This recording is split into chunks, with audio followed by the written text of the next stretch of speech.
One of the number one reasons why women struggle with dating and relationships today is that they choose men who are not ready for anything real. Ladies, there are lots of great relationship-ready men out here. However, you need to learn how to choose them. I wrote this book to teach you how to do just that. Get your copy of Choose Well, a simple formula to determine the best man for you on Amazon today. Good morning.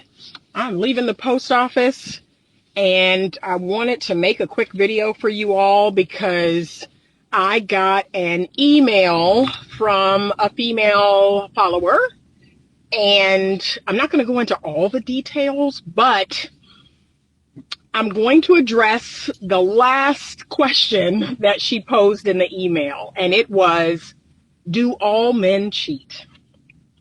Do all men cheat? Loaded question. Okay, so I hope that this gives hope to men and women, especially if you have been cheated on. So being cheated on is one of the absolute worst forms of betrayal. And it can lead to betrayal trauma, depending on how it happened, when it happened, who it happened with. Oh my Lord. It can be one of the most devastating things that you ever experience in your life.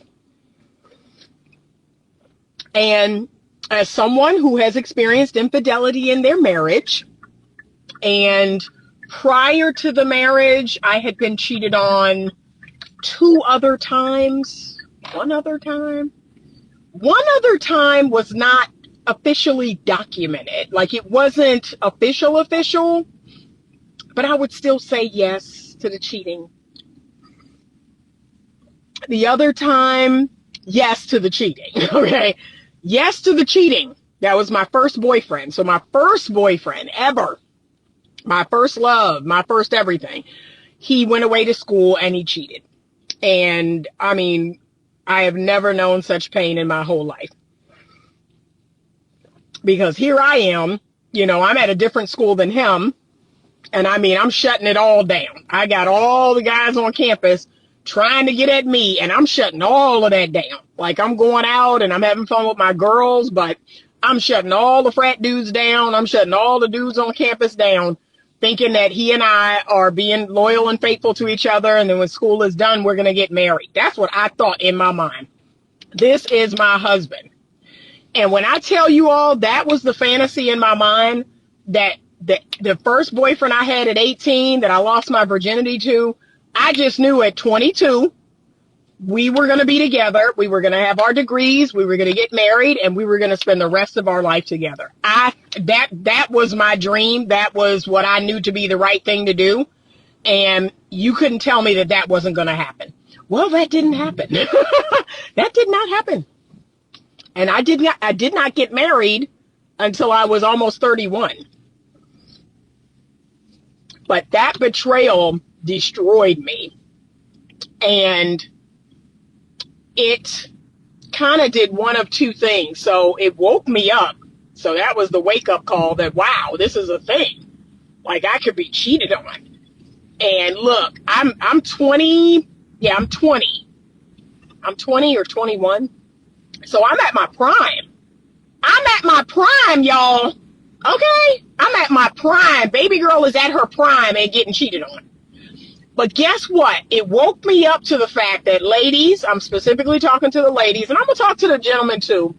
But ladies, 90%, I would say 95%, if I'm being honest, of the cheating that has happened, it really isn't about you.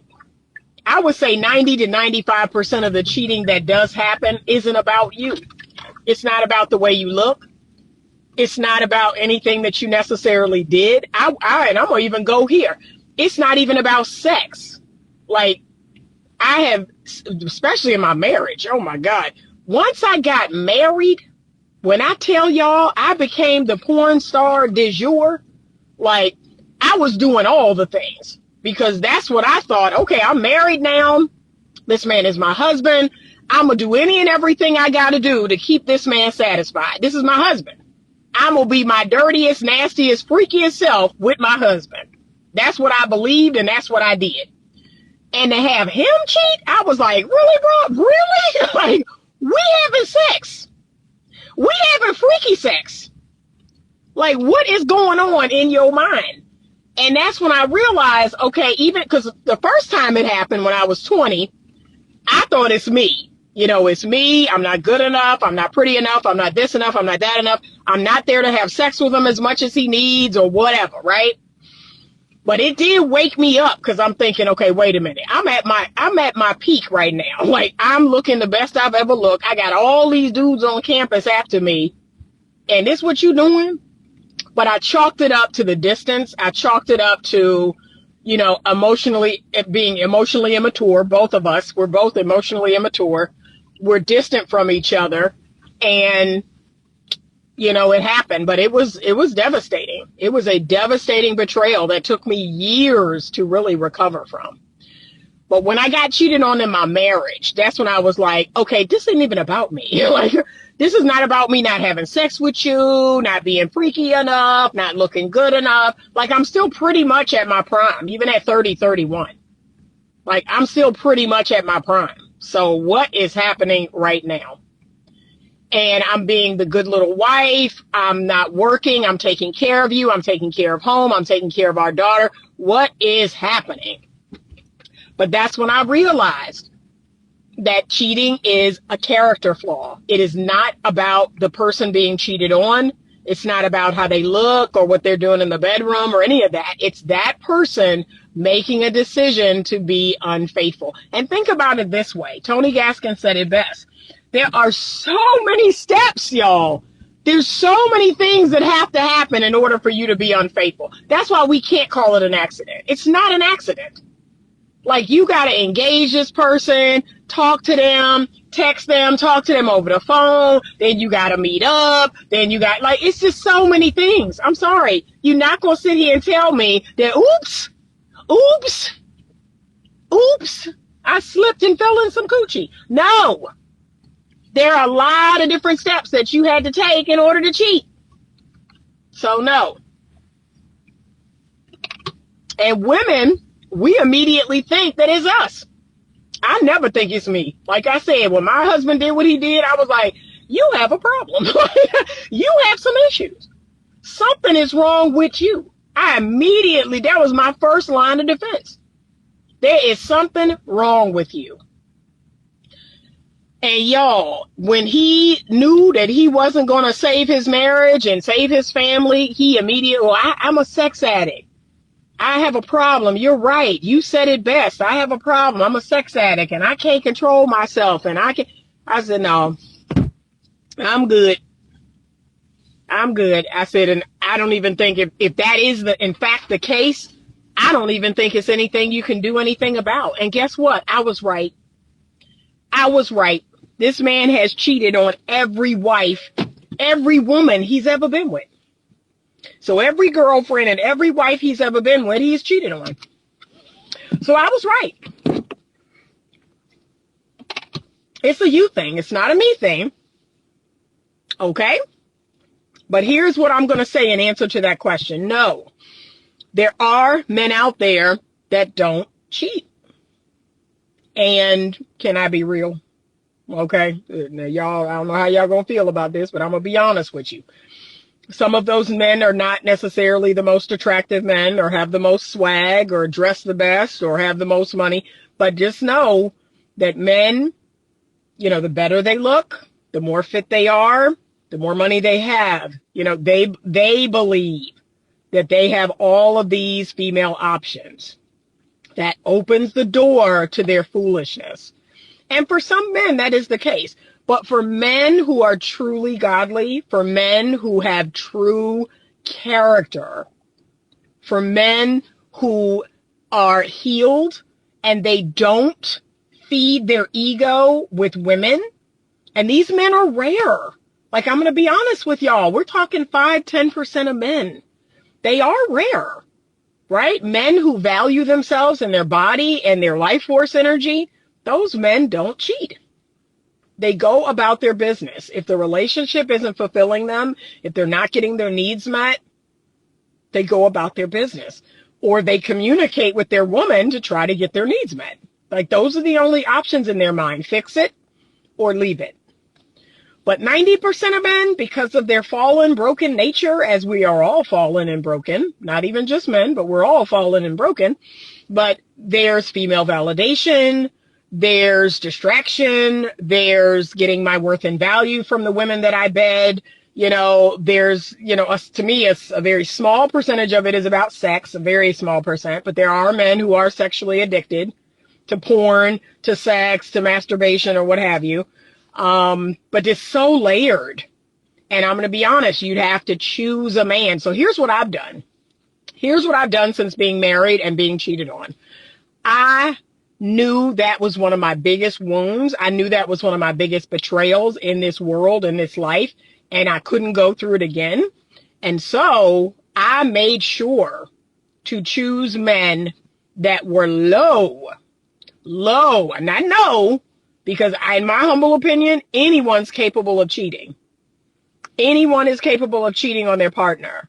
I like to say, I've never done it, and I don't think I ever would do it, but, I'm fallen. Can I be honest with y'all? I'm full of sin, and I'm fallen. Is it possible? Sure. Is it probable? No. Okay? That's what I'm going to tell you. I've never cheated on a man I've been with, never even thought about it, because y'all know how I feel about bodily fluids. It's gross. I am pushing myself to make love to my husband, right? And lick all over him and do all this nasty, dirty stuff with him. That's my husband. But to go out and do it to another man too? No. Okay, Anita's not doing that. Because it's taking everything in me to do the dirty, nasty stuff with my husband. So I'm not built for that. I have an OCD around bodily fluids and germs and all this stuff. I just can't do it. So that's me. And some men have even teased me and said, well, that's not right, because you're not doing it because of character. You're doing it because you have this weird thing about bodily fluids. Never you mind. The result is the same. You ain't getting cheated on. Okay? That's what I have to say about that. You ain't getting cheated on. So never you mind what the cause is, what the reason is. Okay? So we're all capable of it. However, I do think that there's a large percentage of men that are high in cheating scale. They are high in cheating possibility, and y'all keep choosing them. Y'all keep choosing the cheaters. You keep choosing the men that's giving you all the signs that I'm going to go out here and do you dirty. This is going to be a tough video to listen to, but it's the truth. You have to assess from day one a man's ability to cheat. And it's so layered. It's another video that I probably can't talk about right now because I have an appointment at noon, which is 7 minutes away. But it's very layered. So I am going to make another video to follow up this video. This is going to be part 1 of Do All Men Cheat? And then I'm going to do part 2, how to tell if a man is a cheater. Okay? Okay? So I'll be doing that in the part 2 in the coming days. But that is, and I tell men, can I be real? I tell men the same thing. Y'all choose women with low moral character. And what is a person with low moral character? A person who will cheat on their taxes, a person who will steal, a person who will lie. Like, all of these behaviors line up with infidelity. So if that woman will lie to her friends or lie to her mother or steal from work, right? And just take things home, and all kinds of, character revealing qualities. When you see that, cheating is not far behind. And especially if she gives you all these excuses why she's taking stuff from work, excuses why she lies, excuses why she, pads her time clock and all of that. Baby, cheating is not far behind. Number 2, if the person has cheating friends. So remember, bad company destroys good character. That's what the Bible say. So people who have friends that cheat, people who have friends that lie, people who have friends that, have low character, they right behind. They right behind them. But these are the things you need to look for. And again, I want people to know from the depths of my soul, please don't make it about you. I don't. It's never about me. It's not. It's not. And maybe that sounds very bold and braggadocious of me, but I'm like, no, I'm doing my best to meet the needs you have. I'm communicating with you. You got to communicate with me. You got to let me know what it is I'm doing or not doing. But no, I'm not going to sit here and say, I didn't do this and I didn't do that and I wasn't this and I wasn't. No. Most of y'all, that's not the case. And then you have a sick cycle that women will find themselves in where they'll compete for their husband. They'll compete for their man with another woman. Baby, I don't do that.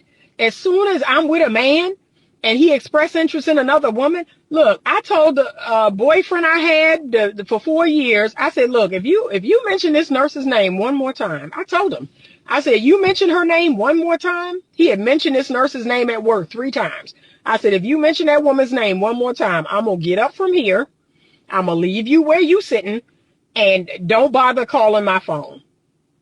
I'm not going to compete with no other woman for my man. That's not going to happen. But understand, a lot of men will use that tactic to keep you on your toes.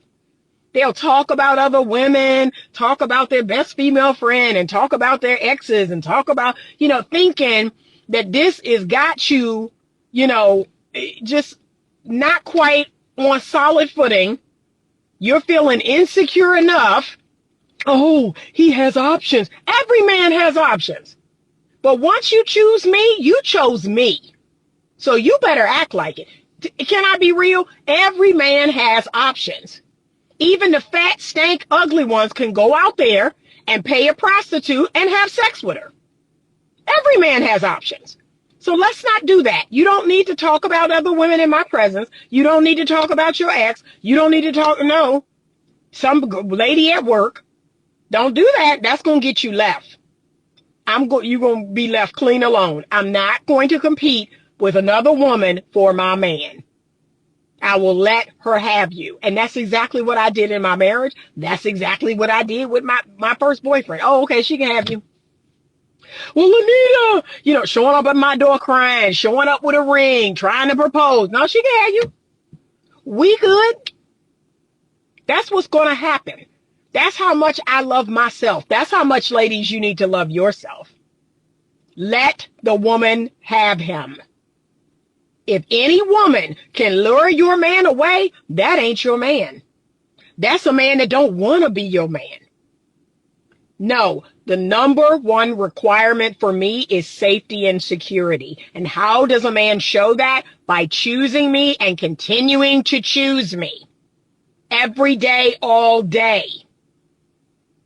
So no, when you're not choosing me consistently, now I'm insecure. Now I don't feel safe. I got to get out of here. My fight or flight gets ignited. And trust me, I get gone. And look, I tell you what it is. So it's not, it's not a mystery. That's my number one need, safety and security. And how can I give that to you, Anita? By choosing me for the first time and every time after that and every day after that, showing appreciation, cherishing me and showing me that, you know what? Anita is special. Anita is different. She's a really great woman. I am so lucky to have Anita. I'm blessed. That's how you do it. Okay? But if you out here and you trying to make me feel away, you trying to make me feel off kilter and, oh, this is how you got to keep them on their toes, talk about other women, let them know that other women want you, baby, that'll just get you left. That is get you left clean alone. And I've had too many men. There are men out there right now going, what happened with me and Anita? I had one dude text me in the middle of December. What happened between us? Just out of nowhere, y'all. What happened between us? Why didn't it really go anywhere? I said, because you were talking about other women. And look, I'm happy to tell you. See, that's the difference between me and other women. I'm happy to tell you what happened. Because you're talking about other women. You're trying to use some sort of manipulation tactic to keep me feeling, I don't know, uneasy. I better do this. I better do that. Or he gonna go to someone else. Bye-bye. Bye-bye, baby. Go on over there. But it will get you left. And ladies, That's what you need to do.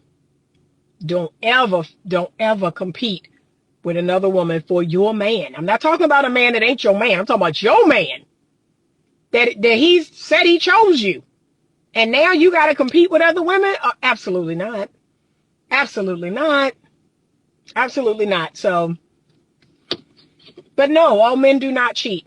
There is a small percentage of men who have the character, who have the morals, who have the godliness and the faith, who walk the talk, who are healed and whole, who do not need female validation, don't have sex addiction, right? Don't have time, don't have the energy. They value their body. They don't cheat. But I've never been cheated on again since my marriage ended.